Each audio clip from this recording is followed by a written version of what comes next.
स्वागत है। मैं दिशा सेन। तो चलिए बात करते हैं आज की खबरों की।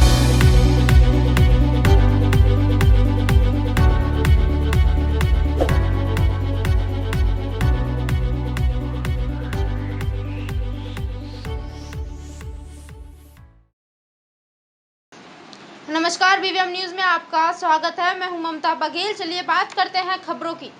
होडल थाना पुलिस ने बीजेपी विधायक जगदीश नायर के गांव पेंगलतू निवासी चौथी कक्षा की छात्रा का गांव के निकट ज्वार के खेत से शव बरामद किया है। सूचना पाकर मौके पर पहुंची पुलिस ने शव को कब्जे में लेकर पोस्टमार्टम के लिए पलवल के नागरिक अस्पताल भिजवा दिया है।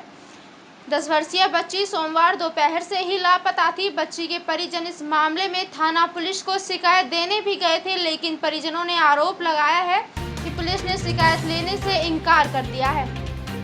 गुस्साए परिजनों और ग्रामीणों ने होडल थाने का घेराव किया और जल्द ही आरोपियों को गिरफ्तार करने व पुलिसकर्मी के खिलाफ सख्त कानूनी कार्यवाही करने की मांग की है। मृतक बच्ची के परिजनों का कहना था कि उनकी बच्ची सोमवार दोपहर से लापता थी। उन्होंने उसे अपने आसपास के घरों में तलाश किया, लेकिन उसका कहीं कोई सुराग नहीं लग सका। उन्होंने बताया कि इस मामले की शिकायत लेकर वे थाना परिसर पहुंचे, लेकिन वहां तैनात पुलिसकर्मी महेंद्र ने उन्हें धमकाया और शिकायत लेने से इनकार कर दिया। परिजनों ने बताया कि कुछ ग्रामीण महिलाएं खेतों की तरफ जा रही थी। वहां बच्ची का शव पड़ा देखते ही उनकी चीख निकल गई। उन्होंने मामले की जानकारी बच्ची के परिजनों को दी। थाने में गए हमारे मर्दमान हमारी रिपोर्ट ना लाई। हमारे मर्दमान से माने ये रात भर वो कल से गुम थी ये लड़की जी। अच्छा। खूब ढूंढी बेचारों ने। वो तो शाम रात को 8 बजे करीब पता लगा। फिर मैंने भैया इनसे कहा सुबह रिपोर्ट करो तुम सबसे पहले तो। जब वो ढूंढो जहाँ भी मिले तो ये बेचारे रिपोर्ट को गए हैं सुबह। वो कोई महेंद्र एसआई कही है जी। उसने इनकी कोई कार्रवाई नहीं की, उनसे गाली गलौच भी की, धमका के भगा दिए जी। फिर इन्होंने सुशील के पास फोन किया, मैंने रिपोर्ट नहीं ले रहे हैं जी। फिर उसके बाद में 1-2 घंटे बाद में पता नहीं लगा। जब यह असलियत में लड़की जब यहाँ मिली है ना, उसके बाद में इन्होंने FIR दर्ज करवाई है। तो अब क्या होडल थाना के अंदर एक 10-11 साल की लड़की के गुम होने की सूचना मिली थी, जिसके ऊपर तुरंत मुकदमा दर्ज करके तफ्तीश शुरू की जा रही थी। इस संबंध में लड़की को तलाश करने के लिए हर संभव प्रयास किए जा रहे थे। इसी दौरान हमें सूचना मिली कि एक ये लड़की मृत अवस्था में गांव के खेतों में पड़ी है, जिसके ऊपर मौका पर पहुँच करके बॉडी को बरामद करके डेड हाउस पलवल पहुंचा दिया गया है। कई टीमें इसमें लगाई गई हैं। डॉक्टरी पोस्टमार्टम रिपोर्ट के बाद जैसी जितनी भी कार्रवाई होगी। चलिए बात करते हैं पलवल की। Palwal all Haryana power corporation worker union circle Palwal के सैकड़ों कर्मचारियों ने अपनी मांगों को लेकर अधीक्षक अभियंता के कार्यालय पर धरना प्रदर्शन किया और बिजली विभाग के अधिकारियों के खिलाफ जमकर नारेबाजी भी की गई। पलवल सर्कल यूनिट प्रधान राजेश शर्मा ने कहा कि बिजली कर्मचारियों ने मांगों को लेकर अधिकारियों को एजेंडा दिया हुआ है। कर्मचारियों की मांगों को लेकर अधिकारियों से बातचीत भी की गई और कुछ मांगों पर सहमति भी बनी, लेकिन अभी तक उन मांगों को पूरा नहीं किया गया है। इसके अलावा बिजली विभाग में कार्यरत 31 कर्मचारियों को बगैर नोटिस दिए निकाल दिया गया है। ये सभी कर्मचारी करीब 12 वर्षों से विभाग को अपनी सेवाएं दे रहे थे। उन्होंने कहा कि बिजली निगम में कार्यरत कर्मचारियों को कुछ वर्षों के बाद में रोल पर कर दिया जाता था, लेकिन 12 वर्ष तक सेवा देने के बाद भी ऐसे कर्मचारियों को पक्का नहीं किया गया है। बिजली विभाग के अधिकारियों ने आरोप लगाया है कि निकाले गए कर्मचारियों के दस्तावेज फर्जी हैं, तो उन कागजों की जांच की जाए। उन्होंने कहा कि निकाले गए कर्मचारियों की जब भर्ती की गई उस दौरान एक कमेटी का गठन किया गया था। कमेटी ने दस्तावेजों की जांच के बाद ही कर्मचारियों को नौकरी पर रखा था। फर्जी दस्तावेजों पर अगर किसी अधिकारी ने कर्मचारी लगाए तो उनके खिलाफ भी कानूनी कार्यवाही की जानी चाहिए। और जिन पर हमारी अधिकारियों से सहमति बनी है, उनको जब तक लागू नहीं करते तब तक हमारा यह आंदोलन जारी रहेगा। मुद्दा कुछ तो हमारे कर्मचारियों की समस्या हैं, जो कर्मचारी नौकरी कार्यरत हैं उनकी कुछ समस्या हैं, उनके एजेंडे दे रखे हैं। कुछ 31 कर्मचारी हमारे जो कर्मचारियों ने निकाल रखे हैं और 12-12 साल उनको कर्मचारियों को लगे हुए हो गए। हमारा ये भी कहना है इसमें कि पिछली बार जो कर्मचारी हम हमारे इसमें लगाते थे डेली बेसिस पे RTM के, उसमें और वो कुछ दिन बाद निगम उनको रोल पे कर देता था, रेगुलर कर देता था। अब 12-12 साल इन कर्मचारियों को हो गए, 35-35, 40-40 साल इनकी उम्र हो गई, ये ओवररेज हो गए और अब इनको निकाला जा रहा है। और हमारे इसमें ये भी मांग है, मान लीजिए ये इनके कागज़, अधिकारी कहते हैं कि इनके कागज़ बोकस हैं, वो कागज़ भी अभी तक चेक नहीं किए और उनसे पहले ही निकाल दिए। पहले तो प्रक्रिया होनी चाहिए थी कि थ्रू प्रॉपर चैनल से उनके पास नोटिस भेजते, वे आप अपने कागज़ जमा करें। और मेरा ये भी कहना है कि जब उनकी भर्ती हुई 12 साल पहले, एक कमेटी भी कंस्टिट्यूट की, एक कमेटी भी बनाई और उस कमेटी ने उनके कागज़ चेक किए बाकायदा, और चेक करने के बाद ही उनको लगाया गया। फिर मेरा मानना ये भी है कि अगर बोकस का चलिए बात करते हैं फरीदाबाद की। फरीदाबाद के सागरपुर गांव में खेत में काम कर रही एक महिला पर तेंदुए ने हमला कर दिया, जिसके चलते महिला घायल हो गई। महिला के मुताबिक वह अपने कुछ लोगों के साथ खेत में कपास तोड़ने गई हुई थी, तभी काम करते समय तेंदुए ने उस पर हमला बोल दिया, जिसके बाद उसने शोर मचा दिया तो तेंदुआ मौके से भाग गया। घटना की सूचना मिलते ही पुलिस और वन विभाग की टीम मौके पर पहुंची और तेंदुए की तलाश में जुट गई है, लेकिन फिलहाल वन विभाग के अधिकारी ने तेंदुए के होने की पुष्टि नहीं की है। तस्वीरों में दिखाई दे रही वही महिला है। खेतों में कपास तोड़ने के दौरान उस पर काले धब्बेदार एक जानवर ने हमला कर उसे घायल कर दिया, जो बिल्ली भी नहीं थी।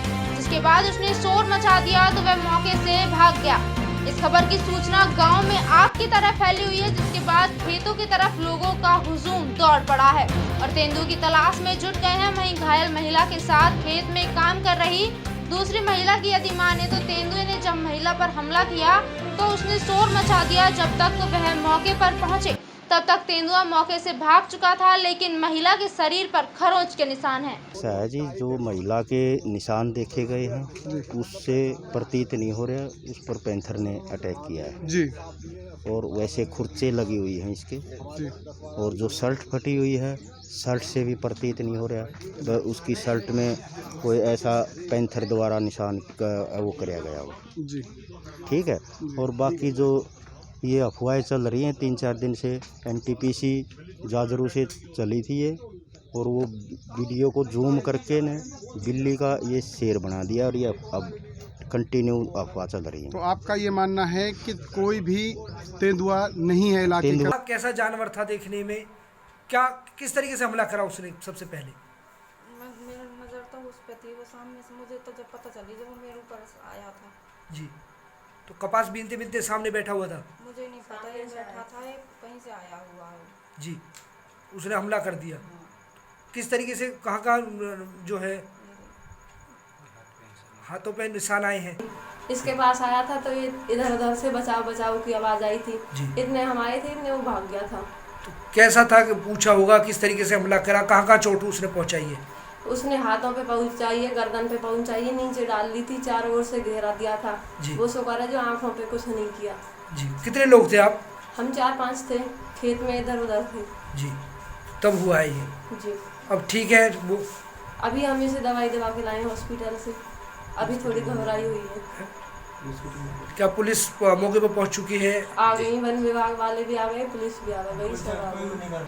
चलिए बात करते हैं अगली खबर की। जो देश है तेरा, स्वदेश है तेरा। पूरे देश में इस समय यही मुहिम चली हुई है, जिसके तहत खुद प्रधानमंत्री नरेंद्र मोदी लोगों को स्वदेशी सामान इस्तेमाल करने के लिए प्रेरित कर रहे हैं और इसी की एक छोटी सी शुरुआत हुई है गुरुग्राम में। इस समय पूरे देश में लोगों को जागरूक किया जा रहा है कि चाइना का बहिष्कार करें और अपने देश में बनने वाले सामान को इस्तेमाल करें। और इसी के तहत अब गुरुग्राम में एक ऐसा स्टोर खोला गया है जिसमें सिर्फ और सिर्फ स्वदेशी सामान ही मिलेगा, जिसमें आम आदमी की ज़रूरत का हर सामान उपलब्ध होगा। इस स्टोर में कम दाम में अच्छी गुणवत्ता देने का वायदा किया जा रहा है और देश में कड़ी मेहनत से कार्य करने वाले लोगों को बढ़ावा दिया जा रहा है। यहाँ पर स्वदेशी संसार जैसे पूरे गुरुग्राम में 50 ऐसे स्टोर खोले जाएंगे, जिसके जरिए लोगों को स्वदेशी सामान इस्तेमाल करने के लिए प्रेरणा मिले।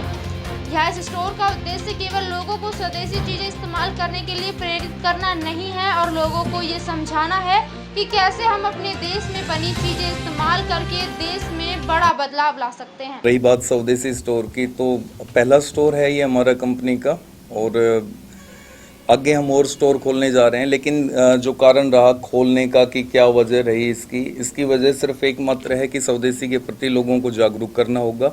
हम बताना चाह रहे हैं कि स्वदेशी खरीदना हमारे लिए हद से ज़्यादा ज़रूरी है। अगर हमें आत्मनिर्भर बनना है, देश को आगे बढ़ाना है, सक्षम बनना है, तो स्वदेशी की तरफ हमें जाना होगा। हर सूरत में हमें उस तरफ जाना। ये कोई किसी का विरोध नहीं है, कोई भावना नहीं है।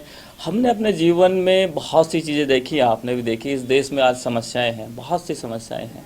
मैंने, मेरे साथियों ने, मेरी टीम ने, मेरी पूरे देश ने कोरोना काल देखा, भुखमरी देखी, बेरोजगारी देखी। जब सोच के बाद 4 साल हो गए हमें इस प्रोजेक्ट पे काम करते हुए, ये केवल एक हिस्सा है उस प्रोजेक्ट का, स्वदेशी सामान खरीदना। स्वदेशी सामान खरीदने से बहुत सी समस्याओं का समाधान है। आप अपने आम जीवन में देखते हैं कि कोई भूखा आदमी, कोई भूखा राष्ट्र कभी विश्व गुरु नहीं बन सकता। ये भारत को विश्व गुरु बनाने की तरफ पहल है। चलिए बात करते हैं अगली खबर की। हरियाणा सरकार द्वारा बिना मास्क वाले लोगों के खिलाफ कानूनी कार्यवाही के साथ साथ 500 रुपए के जुर्माना करने का भी फैसला लिया गया है, जिसके चलते हथीन के लघु सचिवालय में जब देखा अधिकारी खुद बिना मास्क के अपने ऑफिस में बैठकर काम कर रहे हैं और ना तो सोशल डिस्टेंसिंग की पालना कर रहे हैं और ना ही उन्हें किसी चीज का डर है।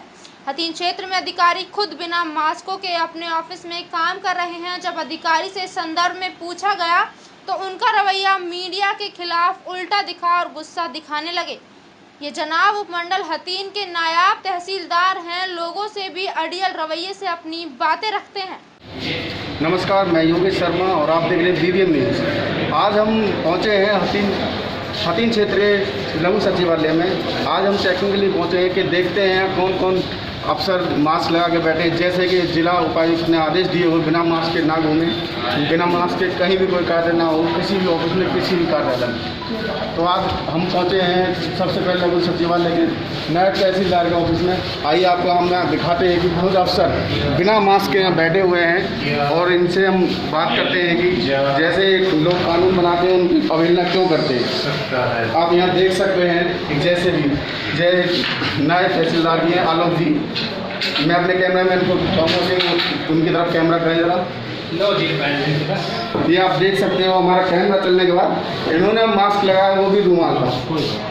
जरूरी नहीं है किसी को। देखिए आप देख सकते हैं घर पे बाहर जाओ काम कर रहे हैं। और सबसे बड़ी बात इनका एटीट्यूड देख सकते हैं आप उनका। किसी भी व्यक्ति से बात करने के लिए एटीट्यूड होता है, वो देखिए आप।